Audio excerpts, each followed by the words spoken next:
સુરત શહેરમાં બેફામ બીઆરટીએસ બસે વધુ એક નિર્દોષનો જીવ લીધો છે। સચિન જીઆઈડીસીમાં રોંગ સાઈડમાં દોડતી બીઆરટીએસ બસે એક વ્યક્તિનો જીવ લીધો। 52 વર્ષીય ભાવેશ મહેતાને બેફામ બીઆરટીએસ બસે કચડી નાખતા મોત। ભાવેશ મહેતા નોકરી પરથી ઘરે પરત ફરતા સમયે અકસ્માત નડ્યો। ભાવેશ મહેતાના મોતને પગલે પરિવારમાં શોકનું મોજું। સ્થાનિકોએ બેફામ બીઆરટીએસ બસ ચાલક સામે કડક કાર્યવાહીની માંગ કરી છે।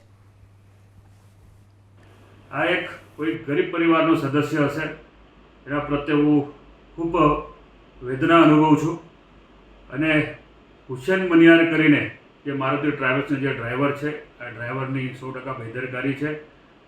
બ્રિજની ઉપર એટલે ટ્રાફિક હોય અને આટલા ટ્રાફિક સમયમાં કેવી રીતે એટલો મોટો એક્સિડન્ટ કરે તો ડ્રાઈવર 100% બેદરકાર છે। ડ્રાઈવર પર ગુનો દાખલ કરવામાં આવ્યો છે। તાત્કાલિક રીતે આ ડ્રાઈવરની ઉપર કડકમાં કડક કાર્યવાહી થાય એવી સૂચનાઓ આપી છે। આરટીઓમાં એનો લાયસન્સ કાયમી સસ્પેન્ડ થાય।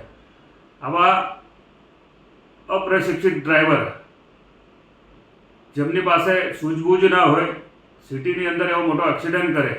આના સુરત મહાનગરપાલિકાના સિટી લિંક કંપનીમાં તમામ જે ટ્રાવેલ્સ કંપનીઓ અહીંયા બસ ચલાવી છે મારી કડક સૂચના છે તમારા ડ્રાઈવરો વારંવાર ઝેબ્રા ક્રોસિંગ પર સિગ્નલ પર સીટ બેલ્ટ લગાવતા નથી, પોતાની જે મનમાની કરી રહ્યા છે, સ્ટોપ પર ગાડી ઊભી રાખતા નથી।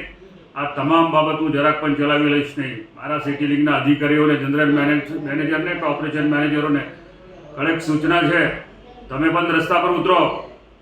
આ કોઈકનો ઘરનો એકનો ચિરાગ છે, આવા એક્સિડન્ટ થવા ના જોઈએ।